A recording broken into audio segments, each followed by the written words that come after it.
안녕하세요. 출근하는 마르코입니다. 오늘은 퇴근길이에요. 오늘은 무인 카페에 관해서 이야기를 좀 할게요. 요즘 무인 카페들이 많이 늘어나고 있습니다. 인건비 부담 때문에 창업을 하시는 분들이 많은데, 무인 카페, 만월경이라는 카페도 있고요. 지금 이름이 생각이 안 나는데, 저는 종종 이용을 하는 편입니다.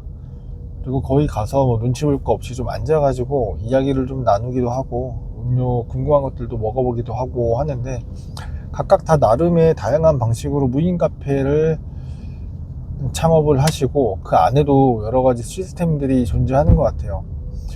로봇팔로 만들어지는 그런 카페들도 있는데, 그게 아니라 우리가 흔히 프랜차이즈로 접하는 무인 카페 같은 경우에는 전자동 머신이 있는데 약간 자판기 같은 느낌이죠. 자판기 느낌의 거기 안에 웬만한 음료들을 다 만들어 주시는 시스템이에요. 버튼들이 있고 키오스크를 통해서 만들면, 저는 탄산수, 그냥 탄산수, 물 이런 것도 600원에 파는 매장도 봤고요. 그냥 우유를 파는 데도 있고, 시럽이나 이런 것들을 비치해 주시는 사장님도 있고, 그런 것들이 없는 데들도 있어요. 매장마다 다른 것 같은데, 예전에 저희 집에서 가장 가까운 곳에 있었던 무인 카페는 바닐라 라떼를 시키면은 바닐라 시럽이 옆에 있어요. 밀크티 시럽이 옆에 있어서 그냥 얼음이랑 우유랑 나오면 양심껏 시럽을 넣어서 먹는 제조법이 써 있어서 그렇게 먹는 매장이 있었는데, 거기는 또 물이라든가 이런 것도 식수도 나올 수 있게끔 싱크대 같은 것도 있었고, 그러다 보니까 너무 막 사용하시는 거예요. 시럽도 더 넣어서 먹을 수 있고, 혹은 나쁜 생각을 한다면은 그냥 내 텀블러에 음료 가져가 가지고 그렇게 먹을 수도 있겠다 라고 생각을 했었죠. 근데 조금 더 장비가 좋다고 해야 되나? 그런 매장들은 모든 음료들이 다 만들어져서 나오고, 파우더, 요즘에 파우더가 너무 잘 됐으니까 시럽을 안 쓰고 파우더로만 음료들이 나오는 그런 장비들이 있죠. 근데 그 장비들이 좀 비쌌어요. 그 박람회 같은 데 가서 프랜차이즈에서 무인으로 쓰는 기계들을 문의를 해보면 2천만 원에서 3천만 원 그 이상까지 가는 가격의 머신들이 있죠. 사실 자판기고. 근데 또 이렇게 생각해 볼 수 있습니다. 에스프레소 반자동 머신이 3천만 원 하는 시대인데, 그 모든 음료가 다 만들어진 이 장비는 2, 3천이면 괜찮지 않을까라고 생각을 할 수도 있을 것 같은데요. 소비자의 입장으로, 제가 써본 입장으로 느껴보면 무인 카페를 잘 안 가게 됩니다. 왜 그러냐 하면, 가격도 저렴하고 눈치 볼 게 없긴 하지만 일단 빠르지가 않아요. 그리고 확실히 맛이 조금 부족합니다. 전자동 머신이라서 그라인더 안에서 커피가 갈려가지고 아메리카노를 만들어 줄 텐데, 실제로 농도나 그런 것들이 높게 나오지 않는 것 같고요. 그리고 제일 큰 불편한 점은 느리다는 거예요. 예를 들어서 친구들 한 3명, 4명이서 같이 음료를 마시러 가면 정말 한 잔 한 잔 정성을 들여서 만드는 것 같습니다. 사람이 만드는 반자동 머신에서도 그렇게 할 수 있죠. 근데 좀 음료가 겹치지 않거나 아니면 아메리카노로 통일된다거나 여러 가지 음료들이 있어도 일하는 직원들이 있고 스킬에 따라서 속도가 좀 나오거든요. 근데 이 전자동 머신은 한 잔 만드는데 진짜 세워라 내워라 하고, 두 번째 짠 나오고, 세 번째 짠 나오고, 네 번째 짠 나와서 맨 마지막에 받는 사람들이 너무 늦게 받아요. 4명, 5명이 가서도 안 돼. 사실 이게 객단가가 되게 낮기 때문에 박리 다매의 성격을 띠는 게 카페 상업인데, 다매를 할 수 있을 만큼의 스피드가 안 나와요. 그래서 만약에 오피스에 무인 카페를 놓는다 라고 하면 절대 수익을 내기 어렵다고 생각하는 게, 높은 임대료면 짧은 시간 안에 폭발적인 매출을 일으켜야 되는데, 이거는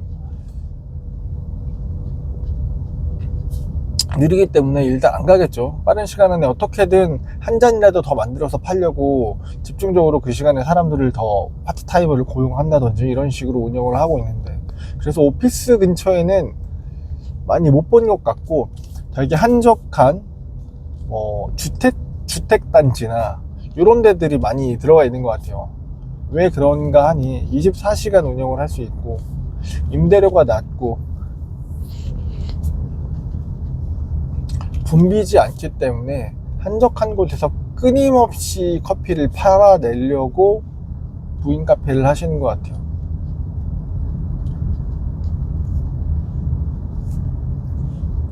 사람이 들어가지 않으니까 뭐 부업으로 하시거나 아니면 뭐 파트타임으로 가서 한 번씩 갈아주거나 재료 채워주고 컵 갈아주고 이 정도만 해가지고 카페를 운영할 수 있으니까 만들어 주시는 것 같은데, 무인 카페뿐만 아니라 무인 아이스크림점, 무인 세탁소 많이들 생겼죠.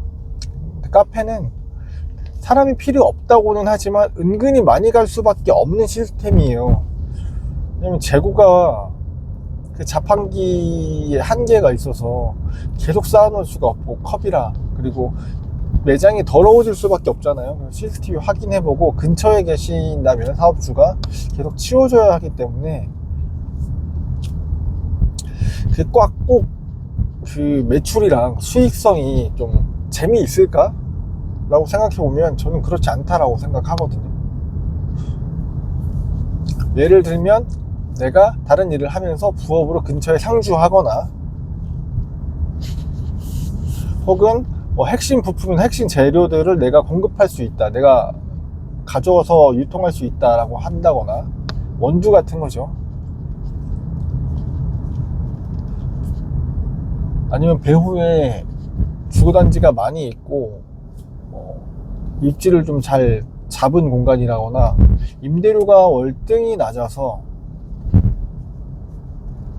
유지할 만한가, 이런 것들을 보셔야 되는데, 인건비 하나 털었다고 해서 그 매출이 좀 잘 나올 것 같은 구조는 아니고요. 그리고 우리나라는 또 공조도 해야 되니까 난냉방 시스템도 갖춰야 되다 보면 24시간 전기를 또 가동을 해야 되고, 그 냉방이 잘 되어 있어서 그 안에 오시는 분들이 꼭 내 카페에 있는 음료를 먹어줄 거라는 그런 보장도 없고, 그 매너를 지켜줄 거라는 그런 것도 없고 하다 보니까 저는 좀 이 사업을 회의적으로 보고 있는데, 무인 카페들이 프랜차이즈로 꽤 많이 늘어나고 있다고 하더라고요. 이게 우리 아이스크림 무인, 아니면 세탁, 코인 세탁 이런 것들이 무인으로 많이 생겨나는 것처럼 카페도 잠시 그 유행처럼 오는 게 아닐까 싶어가지고 좀 우려스럽고요.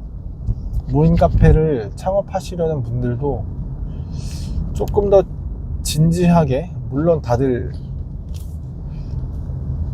열심히 알아보시고 창업을 하시는 거겠지만,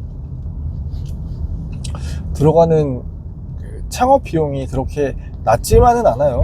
장비 비용이 있고, 장비 비용은 뭐 나중에 할부로 갚던지 아니면은 그 프랜차이즈 수수료처럼 갚던지 하는 구조일 거고, 그리고 매출, 그 장비를 만약에 내가 대여를 했거나 장비를 내가 빌렸다라고 한다면 그 장비에 호환되는 뭐 시럽이라든지 물건이라고 해서 다른 것들을 아마 못 쓰게 할 거예요. 그러다 보니까 뭐 창의적인 음료라든지 뭐 더 저렴한 시럽이라든지 더 저렴한 파우더 이런 것들을 공급해서 하기 어려울 거고, 프랜차이즈 본사 입장에서도 매출이 되게 낮을 거니까 거기서 수수료만 받아서는 안 될 거잖아요. 그러면은 유통 마진을 좀 챙길 텐데, 이번에 어디 소송에서 지금 유통 마진을 받았던 걸 반환해 줘야 된다는, 그게 피자 브랜드였던 것 같은데, 아무튼 그런 사례가 생기면서 아마 유통 마진도 많이 볼 수 없는 구조가 될 거예요. 그래서 서로 지금 어려운 시장인 것 같은데, 아무튼 처음으로 돌아가서 무인 카페 하시려고 하시는 분들은 한번 무인 카페에 가서 24시간이든 잘 될 것 같은데, 아니면 내가 하고 싶은 브랜드에 가서 매출을 한번 보세요. 그리고 그 주변 시세, 그만한 평형대 월세를 한번 보시고요. 공과금이나 이런 거를 공제하고, 사람이 없다로 가정하고 뭐 일주일에 2번만 간다, 여러 가지 고민을 해보시고 나서 과연 투자한 비용을 회수할 수 있을까를 고려해 보신 다음에 선택을 하셨으면 좋겠습니다.